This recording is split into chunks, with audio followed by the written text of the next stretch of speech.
Thank you for listening to Depictions Media Radio.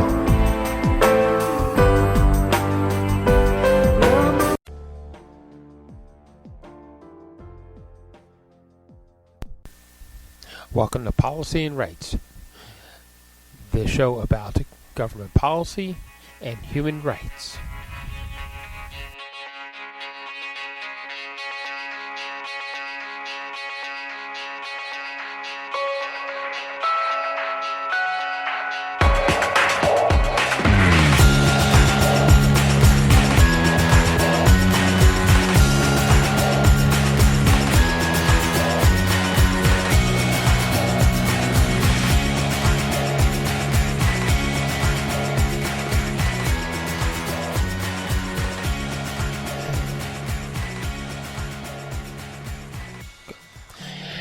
Welcome back to Policy and Rights here on Depictions Media Radio. I'm your host, Michael Clogs, and we're going to start in the Middle East with Israel and Palestine, and with a BBC report.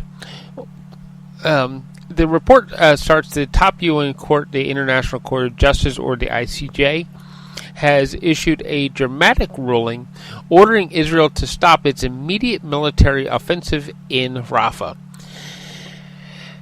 It acted in support of South Africa application last week, which sought a number of measures against Israel, accusing them of stepping up with what it says is a genocide. Presiding judge said the situation in Gaza has deteriorated since the court last ordered Israel to take steps to improve it. Israel has vehemently denied the allegation and signaled it would ignore any order to halt its operation. Reading the court's ruling on Friday, the judge said Israel must immediately halt its military offensive and other actions in Rafah, which could bring about physical destruction of Palestinians, allowing what would constitute genocide under international law. Israel, he added, must allow unimpeded access to Gaza to any UN body investigating allegations of genocide. The ruling also reiterated the requirement for Israel to enable unhindered provisions, scale on basic services, and humanitarian aid for Gaza. The humanitarian situation in Gaza is now as characterized as disastrous, the ruling said. Israel rejected the court's ruling, said its military offensive in Gaza was in line with international law. Israel will not carry out military operations in Gaza, in Rafah area that created living conditions that could cause destruction of Palestine civilian population in whole or in part. The National Security Advisor said in a joint statement with the Foreign Ministry. The War Cabinet Minister said Israel would continue its offensive wherever and whenever necessary, including in Rafah. Meanwhile, Palestinian ambassador to the UN hailed the ruling and called for Israel to abide by it.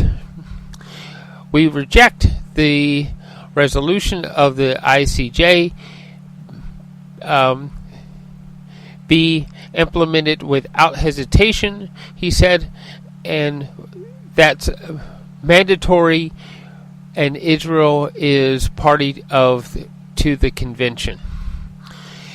Aid agencies and the United Nations say insufficient amounts of aid are reaching people in Gaza, which they say is facing famine. The UN suspected food distribution in Rafah on Tuesday because of perilous situations. Israel said it has made extensive efforts to ensure humanitarian aid is flowing in Gaza. Judge Salam also said the court found it deeply troubling that Israeli hostages are still being held by Hamas and other armed groups in Gaza, and called for their immediate release and unconditional release.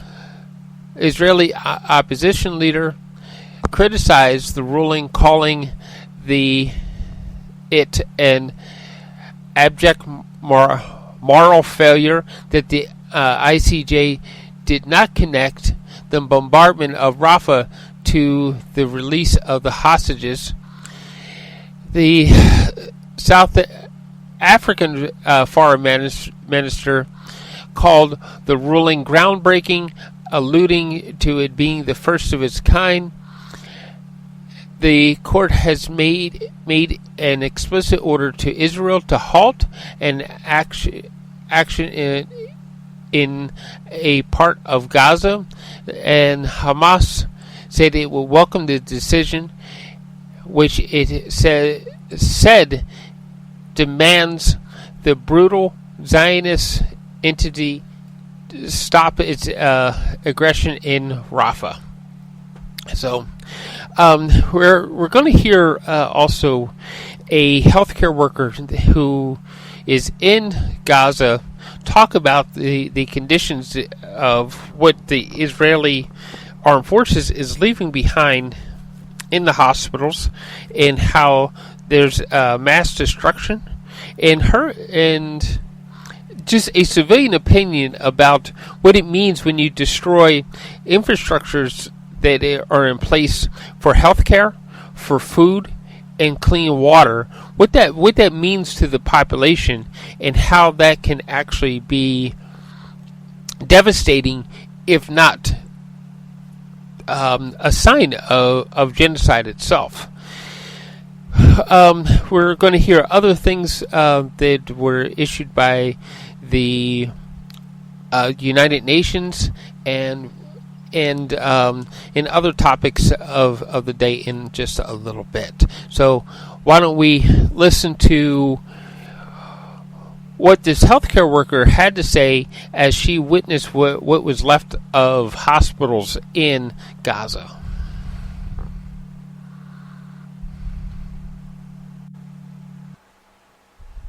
A colleague that was detained when the Israelis invaded Al Shifa hospital the second time, detained and ultimately released. I asked the question, why are they targeting you? Why are they targeting the hospitals? And his response essentially was, if you want to kill a population, you target the things that keep them alive, including healthcare. And if you want to destroy a healthcare system, you destroy its beating heart. And in this case, he described that as being Al Shifa. And the only way that I can even start to understand is, why are you attacking the food supply? Why are you attacking the water supply? Why are you attacking the healthcare infrastructure? The only justification is very clear destruction of anything needed to sustain human life. What we are seeing is the purposeful, wanton destruction of medical equipment in the wake of all of these raids of the hospitals that are carried out by the Israeli military. So this isn't something that's got knocked over as people charge in the door. This is an intentional act whose only justification can be stopping healthcare being carried out. We've had images shared with us by colleagues of Shifa where room after room after room is filled with medical equipment that has been destroyed. The image that you see more commonly in the media are entire hospitals destroyed beyond recognition, but what you don't see, what appear to be kind of intentional acts of destruction of medical equipment. مرحبا. سأتحدث بصفتي رئيس المجموعة العربية لشهر مايو، وفي سياق القرار الذي اعتمده مجلس الأمن حول حماية المدنيين، ومن ثم سأعطي الكلمة لمعالي الدكتور رياض منصور. تأكد المجموعة العربية على ضرورة حماية المدنيين والعاملين في المجال الإنساني وموظفي الأمم المتحدة، وأننا ندين كافة الهجمات على المدنيين وفي سياق الوضع في غزة والانتهاكات الخطيرة التي تمارسها قوات الاحتلال الإسرائيلية ضد المدنيين والعاملين الإنسانيين. أود أن أغتنم هذه الفرصة ليكرر الأولويات الأساسية للمجموعة العربية المتمثلة في وقف إطلاق النار في غزة بما يشمل رفح، وإيصال المساعدات الإنسانية بشكل عاجل وكامل ودون عوائق، ووقف التهجير القسري. ترحب المجموعة العربية بالتدابير المؤقتة التي أصدرتها محكمة العدل الدولية اليوم، وخاصة إصدار المحكمة أمر لإسرائيل بالوقف الفوري لعملياتها العسكرية في رفح، وتؤكد المجموعة العربية على ضرورة تنفيذ إسرائيل جميع التدابير المؤقتة التي أصدرتها المحكمة دون تأخير. وأعطي الكلمة الآن لمعالي الدكتور رياض منصور.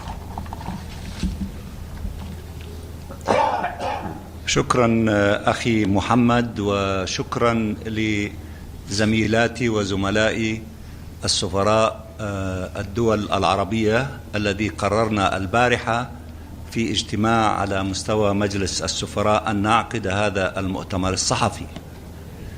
كما ذكر أخي محمد، هناك موضوعين في غاية الأهمية. الأول هو اعتماد مجلس الأمن لقرارا يمكن أن يفصل على أنه قرارا بشكل رئيسي يستهدف السلوك الهمجي لسلطة الاحتلال الإسرائيلي ضد أهلنا في غزة، ويدعو في أكثر من فقرة إلى وقف هذا العدوان، حماية المدنيين، حماية الموظفين الدوليين وموظفي الأمم المتحدة، والمساءلة، وضد التحريض على العنف والإبادة الجماعية من قبل مسؤولين إسرائيليين، واحترام القانون الدولي والقانون الدولي الإنساني وكل العناصر المهمة الذي احتواها هذا القرار. وفي هذا الشأن نشكر سويسرا وكافة الدول التي تبنت هذا القرار من داخل مجلس الأمن وخارجه، والتصويت شبه الإجماعي حيث صوتت 14 دولة لصالحه ولم يصوت أحدا ضده. وبذلك يصبح هذا قرارا آخر على إسرائيل أن تلتزم به في حماية المدنيين وحماية الموظفين الدوليين وموظفي الأمم المتحدة، وتوفير كل مستلزمات الحياة لأهلنا في قطاع غزة بالحجم الكافي وبالسرعة المطلوبة، وفي المقدمة كذلك وقف إطلاق النار لحماية المدنيين وإنقاذ أرواح الأبرياء في غزة. وهذه هي المهمة الأولى لنا نحن كمجموعة عربية في الأمم المتحدة، كانت ولا تزال طوال 8 شهور إلى أن تنفذ على أرض الواقع. الموضوع الثاني المهم الذي حدث اليوم وهو القرارات التي اتخذتها محكمة العدل الدولية التي نرحب بها أشد ترحيب، والقرارات الاحترازية التي طلبتها من سلطة الاحتلال الإسرائيلي، وفي المقدمة منها وقف العمليات العسكرية في رفح.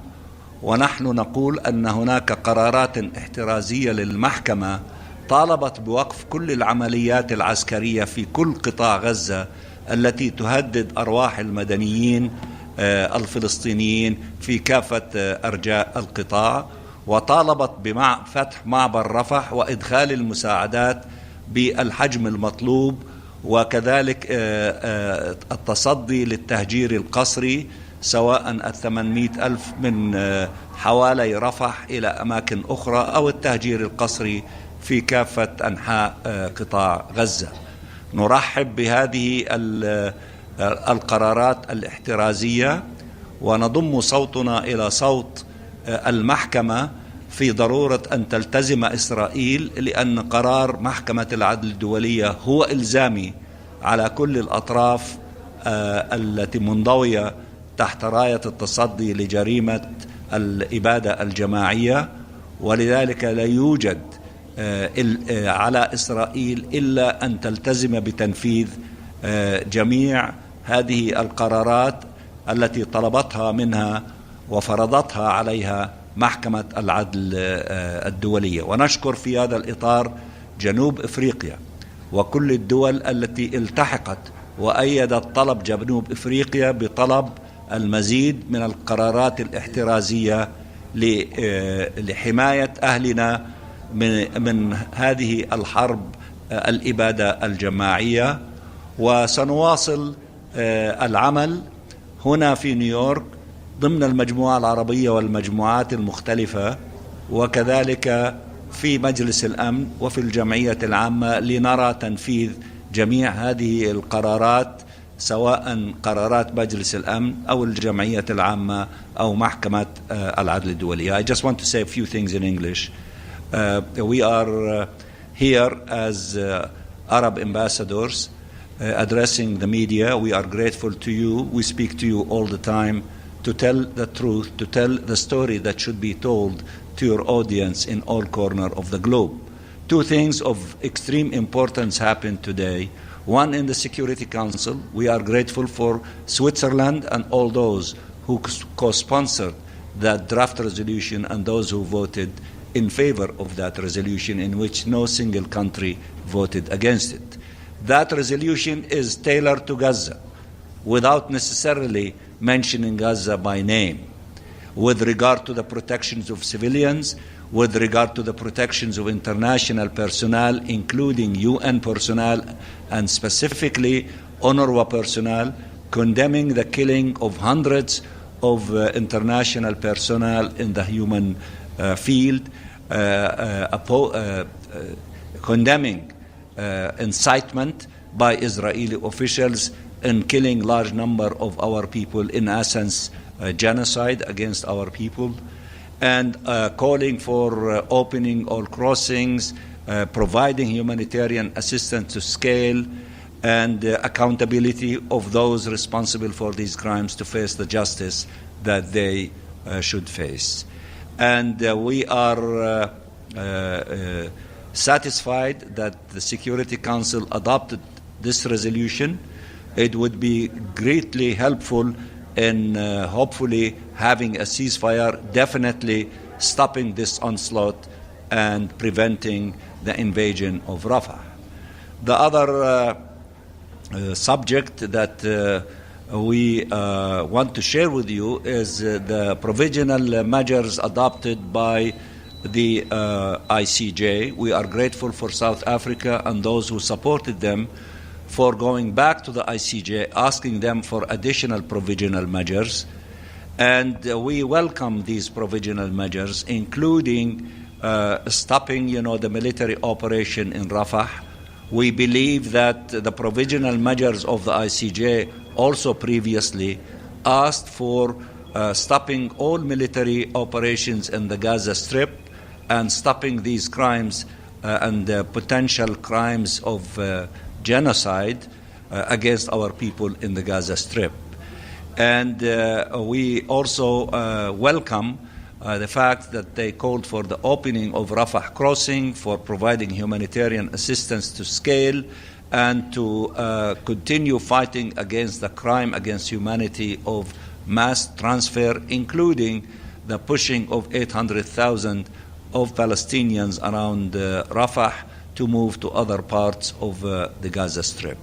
We will make everything possible in our capacity as a group with other groups, the OIC, NAM, the African group and others, to see the implementation of resolutions of the Security Council, the General Assembly, and the ICJ that calls, among other things, for an immediate ceasefire to take place to save lives and to allow our people to start attending to the wounds inflicted upon them by this aggression of Israel particularly in the Gaza Strip. We are grateful to the Arab group for standing together, strongly united to push for all these things. We are grateful to our representative in the Security Council, our brothers from Algeria, who are in the forefront, working with everyone, including in this case with Switzerland, to see the success and the adoption of this draft resolution. Thank you for being with us. Do you expect action in the Security Council? Will you ask for action in the Security Council, a resolution endorsing the ICJ decision or enshrining it some way? And secondly, do you really see the ICJ decision today changing the situation on the ground? Will Israel implement it?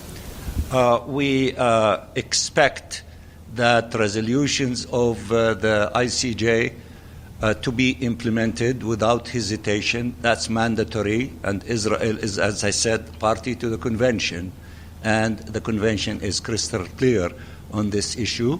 So Israel has to abide by the decisions and the demands from the ICJ. With regard to our efforts in the Security Council, we've been working as an Arab group through our representative Algeria, and in fact we had some elements, or you can call it a draft resolution regarding Rafah. So then we can see collaboration between what the ICJ did and what we, the Arabs, have been engaged in the Security Council through our representative, to see through consultation and work with all members of the Security Council that these decisions to be implemented. Thank you very much.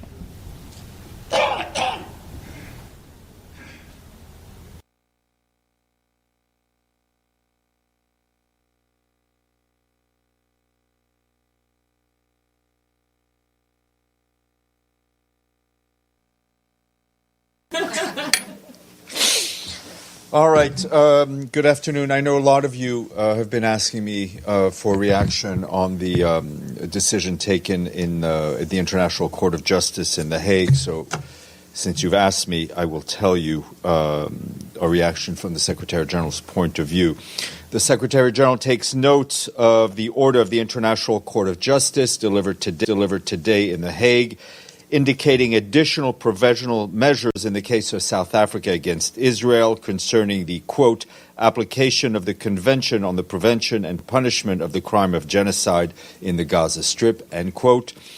In that regard, the Secretary General notes the court's decision to order Israel inter alia in accordance with its obligations under the Genocide Convention and in view of the, quote, the worsening conditions of life faced by civilians in the Rafah governorate, and, quote, to, quote, halt its military offensive and any other action in the Rafah governorate which may inflict on the Palestinian group conditions of life that could bring about its physical destruction in whole or in part, end quote. Further, the Secretary General takes note of the court's order to Israel to maintain open the Rafah crossing for unhindered provision of urgently needed basic services and humanitarian assistance. He also notes the court's instruction to Israel to take effective measures to ensure the unimpeded access to the Gaza Strip of investigative bodies mandated by competent organs of the United Nations to investigate allegations of genocide. The Secretary General further notes that the court reaffirmed and called for an immediate and effective implementation of its order of 26 January and 28 March 2024, indicating provisional measures in that case. He also notes the court's reiterated its concern over the fate of the hostages abducted during the attacks in Israel on 7th of October, who remain in captivity, and the court called for their immediate and unconditional release. The Secretary General recalls that pursuant to the Charter and to the statute of the court, decisions of the International Court of Justice are binding, and he trusts that the parties will duly comply with the order from the court. In accordance with the statute of the court, the Secretary General will also promptly transmit the notice of provisional measures ordered by the court to the Security Council. Just staying on Gaza, the humanitarian situation there. Our humanitarian colleagues report that 8 organizations were able to reach Al-Aqsa Hospital in Deir el-Balah with about 15,000 liters of fuel. UNICEF warns that oxygen generators at the hospital will shut down without consistent fuel delivery, putting the lives of more than 20 newborn babies at risk. It is critical that more fuel enter Gaza and that humanitarian organizations can work in safety as hostilities intensify. In northern Gaza, just one hospital, and that's Al-Auda Hospital, remains partially functional, but it is currently inaccessible to us. Gaza's remaining health facilities are struggling to operate amid ongoing shortages of fuel, equipment, and medical items. Our humanitarian colleagues also tell us that since the start of the Rafah operations, the entry of aid and supplies into Gaza has been extremely limited. Between the 7th and the 23rd, just over 900 aid trucks, including about 800 carrying food supplies, have entered Gaza through all operational points of entry. Travel announcement. The Secretary General will travel on Sunday to Antigua and Barbuda to take part in the 4th International Conference on Small Island Developing States. He will first attend the high-level closing session of the Small Island Developing States Business Network on Sunday afternoon. On Monday, he will address the opening ceremony of the conference, where he will reiterate the UN's support for the aspirations of small island developing states, from halting and mitigating the impact of climate change to building resilient economies and fostering safe, healthy, and prosperous societies. He will also call on the international community to support small island developing states in the challenges they face, and will underscore that they are a test case for climate justice and financial justice. He will also hold a series of bilateral meetings with leaders, including Gaston Alfonso Brown, the Prime Minister of Antigua and Barbuda. And on Tuesday, the Secretary General will take part in the high-level meeting on resource mobilization for small island developing states. We expect him back in these United States and these United Nations on Tuesday afternoon. Staying in the Caribbean region and Haiti, our humanitarian colleagues tell us that the price of staple food remains high in the capital Port-au-Prince and surrounding areas amidst an already dire food security situation, as we've been telling you now for quite some time. In mid-April, the cost of the food basket in the West Department, and that is the department where Port-au-Prince, the capital, is located, was 20% higher than in January of this year. The Food and Agriculture Organization tells us that the situation has not improved since then. The resurgence of gang-related violence has added pressure on prices due to scarcity of essential products. If domestic agricultural production does not improve and insecurity persists, the price of staple foods is likely to remain high for the rest of this year. The number of people facing high level of acute food insecurity, which translate to IPC 3 and 4, according to our metrics, is expected to reach a record level of 5 million men, women, and children.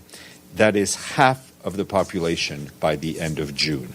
Since early March, the World Food Program has supported nearly 100,000 displaced people in 80 sites in Port-au-Prince metropolitan area, with about 885,000 hot meals. Turning to another horrendous humanitarian situation, but in Asia and in Myanmar, where the humanitarian crisis is continuing to deepen, with the entrenched conflict putting civilians at even greater risk. The situation in Rakhine is particularly alarming. Despite the soaring humanitarian needs, access restrictions remain severe. At the height of the dry season, water scarcity has been widely reported. An estimated 1.6 million people lack access to hospital care in central and northern Rakhine State.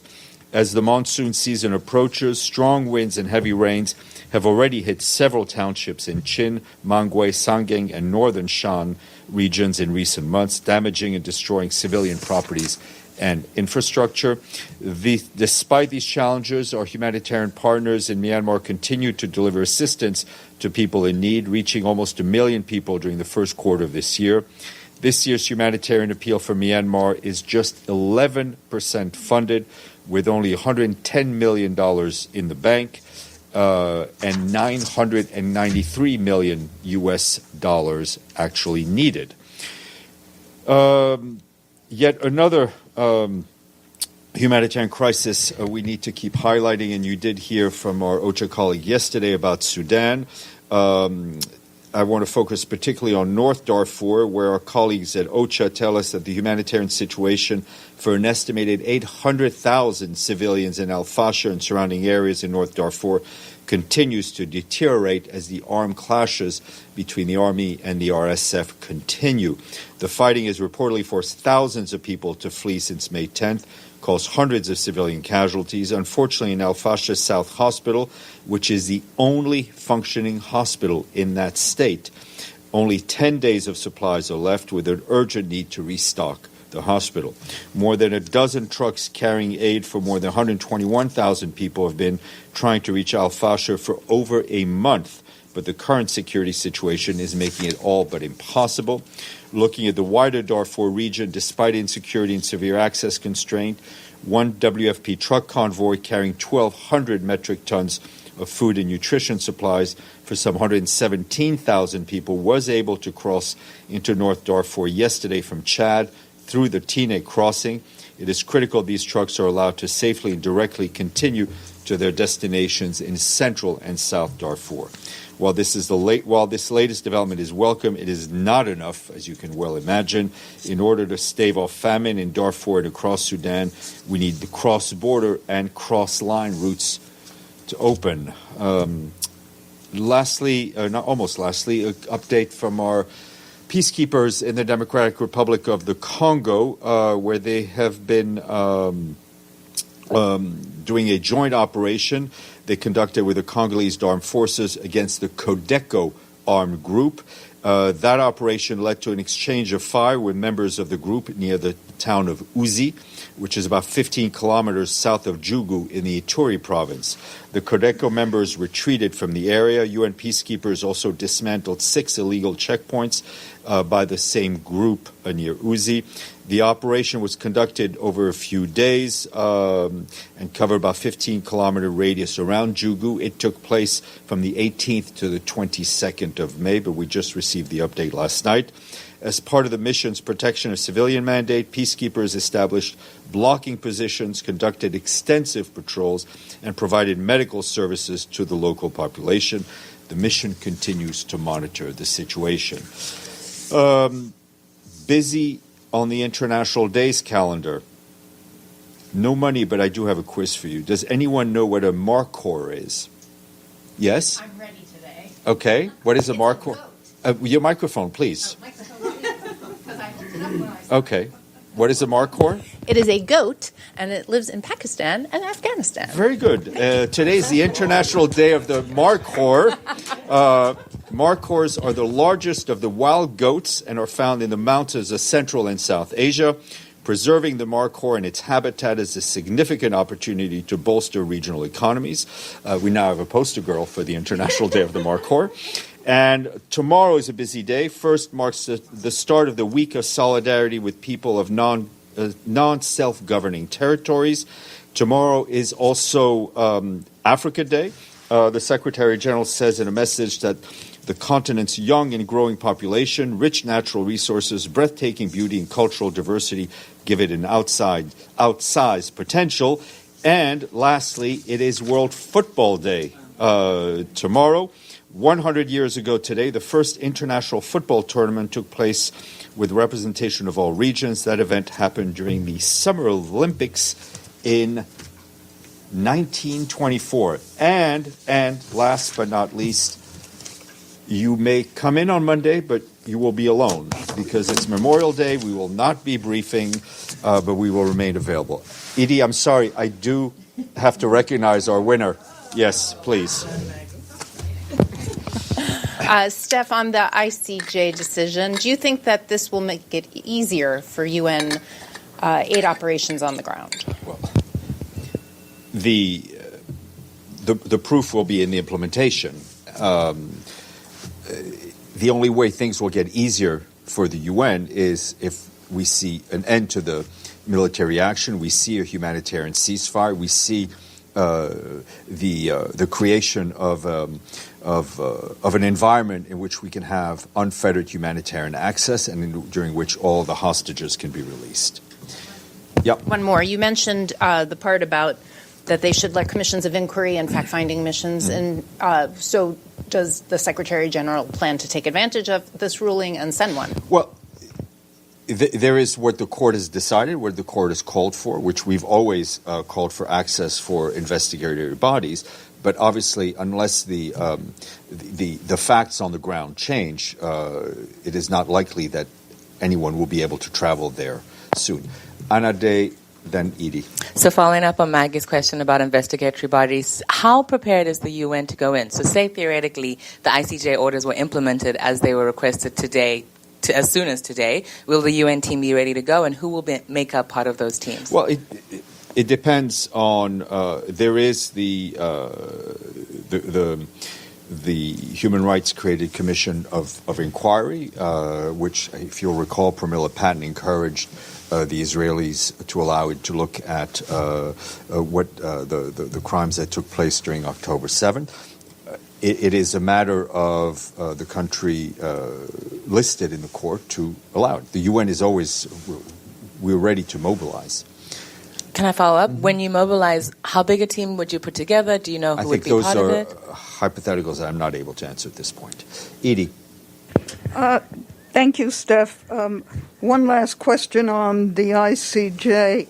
Have either the Secretary General or Tor Wennesland spoken to anyone in Israel about implementing this resolution? The Secretary General has not. We can check about Tor Wennesland. Secondly, and forgive me if I missed this, but did the Secretary General have any reaction to the Security Council's adoption this morning of a resolution demanding the protection of humanitarian workers and UN personnel in conflicts? We very much welcome that resolution. We would also welcome any and all actions that member states will take on the ground to implement that resolution. This year has been a tragic year for UN staff, for humanitarian workers. Anything that can be done should be done. Are there any figures? Are there any figures on the number of UN staff who have been killed in conflict areas? There are figures. I will share them with you. What I can tell you is that the Secretary General will take part, I think, next week in the annual event honoring fallen UN staff. But I will see what figures I can give you today. Amélie, then Deji, then Tony. Thanks, Steph. It's been a week now that the floating dock has been operational.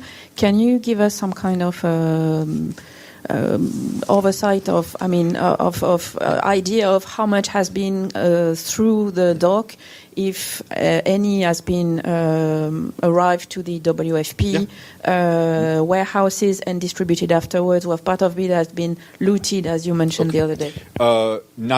We took possession, or WFP, as they're in the lead, took possession of 97 trucks since the floating dock came into operation. There were a number of trucks that were, as we put it, where people self-distributed, but the trucks themselves did make it to. We did not lose any trucks, and that was in the first 2 days. I think the operation is very much stabilized. WFP have found various routes to get to its warehouse in Deir el-Bala. From there, they then notify their partners. Some are UN agencies, some are non-UN agencies, they're international NGOs, that the goods can be taken. Some of those goods have also been been shared with large feeding kitchens. But it is It has been working, I think, after a rocky start, but the situation, as I said, is stabilized. That being said, it remains. It does not replace what we want to see, as we've been saying, which is a massive aid coming in through land routes. Deji, then Tony. Which is actually my question. UNRWA suspended its humanitarian operation in Rafah due to the amount of humanitarian aids. Yeah. Has the operation resumed? What's the situation? I've not heard that it has because because of the continued fighting, but also you'll recall a large number of men, women, and children moved from Rafah to other places, and UNRWA and others are basically following people where they are to try to help them. And on the ICJ, sorry, I'm going back to the ICJ ruling up. Just now we talked about the investigations. I think the original words is the competent organs to investigate. Let me walk back a little bit. Who will be competent in the UN to make investigations? There are different legislative bodies that can create investigatory mechanisms, create fact-finding mechanisms. So there's a whole. I don't know what the word in panoply. There's a palette of choices within the UN framework, and one that member states have to decide upon. Any of these organs showed any intention to do this job? I think you know some of, notably on the Human Rights Council, things have already been in terms of fact finding and others, but it'll be up to member states. Monsieur. Thank you. Shukran, Steph. My question is always, it's a follow-up about my colleagues as well regarding the ICJ. I just want, if you can clarify for us what's coming next in this, because you mentioned in the reaction that you just shared with us that the SG will promptly transmit the notice of the provisional measures ordered by the court to the Security Council. So can you elaborate for us a little bit? What's coming next? I mean, that's a question for the court itself, because this is an ongoing case. So we're only reacting to what the decisions of the legal part of the United Nations, right? The court, the judicial part has decided. As part of the statute of the court, the Secretary General has to transmit its results to the Security Council. He's doing that. What is next is obviously whether or not the decisions of the court are implemented or not implemented. What is next for us is continuing every effort to deliver more humanitarian aid to the people in Gaza. And also, just a quick follow-up, it says also the Secretary General trusts that the parties will duly comply with the order from the court. What does the Secretary General really makes him, what makes him feel that this time is going to be different? The Secretary General has no crystal ball. I mean, when we say that, we're referring to what the Charter says, what the statute says. As with, I mean, and let's be honest here, as you well know, member states have a responsibility to enact and to abide by Security Council resolutions, decisions of the court and others. Whether or not they choose to do so is a question you need to ask them, but there's a duty under the Charter of the UN and the statutes of the court. Javier. Steph, the Israeli government today prohibited the Spanish consulate to provide services to Palestinians in the West Bank as a measure of retaliation. What's your reaction?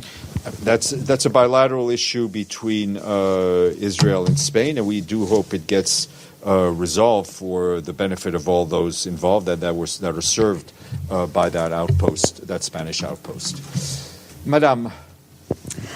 Steph, almost every week or every 2 weeks, you're telling us that the Secretary General is traveling.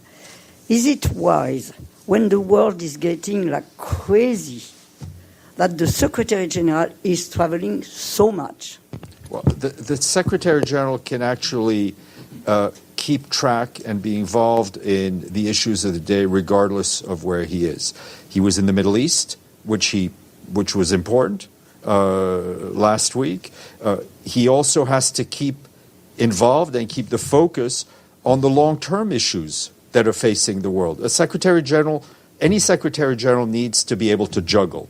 And I think this Secretary General has shown his ability to juggle. And I can tell you, even if he's on the road at the SIT summit, he will focus on what is being said. He will focus on his message of climate justice, of economic justice for small island developing states who have suffered so much because of conflict that they have no part in, because of climate change, because of COVID. People still need help. He will also, at the same time, very much remain involved on the issues of the day, whether it's what's going on in Gaza, in Ukraine, or Sudan. Yes, you're the goat lady. You can ask 2 questions before I go to the screen. Don't label me the goat lady. No, sorry. Steph, on Haiti, 3 young missionaries from a U.S.-based charity were killed Thursday in a gang attack on the outskirts of Port-au-Prince. So just any reaction? We send our condolences to their families, to their colleagues. It is just another example of the violence that spares no one in Haiti. And one other, sorry, yes, ma'am. Since I got the mic. Reuters reported that Putin is possibly ready to halt the war in Ukraine with a negotiated ceasefire that recognizes the current battlefield lines. Have you seen anything in your contacts with your Russian counterparts about any indication the climate is turning towards talks? No, Are you not finished? Are you encouraged ahead of the Swiss Peace Conference next month? I don't have an update for you on the Swiss Peace Conference from the UN side. We've seen the report by Reuters, but we have no specific comment. I don't see anybody on. Oh, I do see one hand raised. I can't read. The writing is too small. But open your mic, whoever has raised their hand on screen. Hi, it's Eric with Kyoto. Oh, hi, Eric. Thank you. Go ahead. Go. So also on figures, do you have the latest numbers on casualties of UN personnel in Gaza since October 7th? 194. Okay, thank you. No. Okay. Enjoy the long weekend, and if we speak over the long weekend, it will not be a happy conversation. So, what? Let's try not to. Let's try to ignore. Okay, so final thoughts. We need to actually stop destroying each other. I mean, if we look at different parts of the world, we have Israel and Palestine that has been going on with the Zionist movement and back and forth between different movements between Palestine and the creation of Israel for decades now. This is not a new problem. This is the same old problem. The same old problem that is we keep creating war. And we have to stop.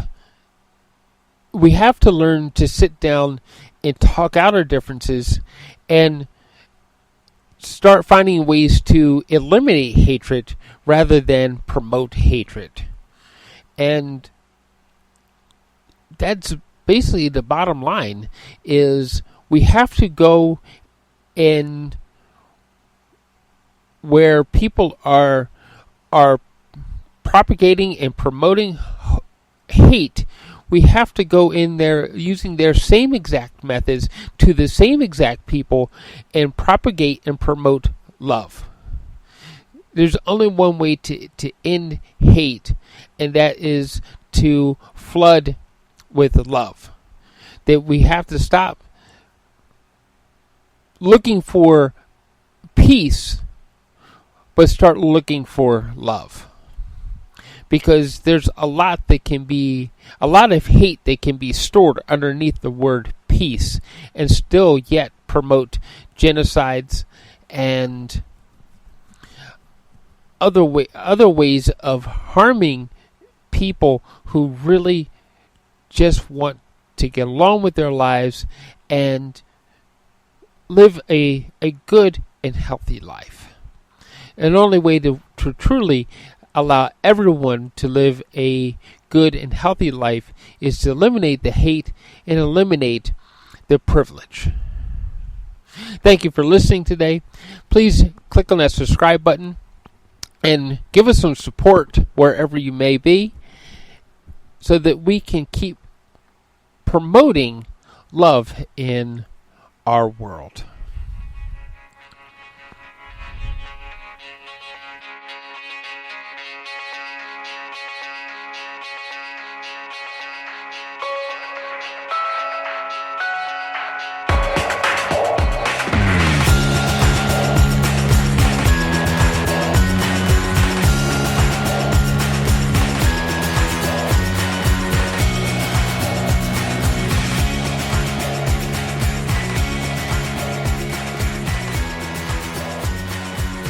This show has been produced by Depictions Media.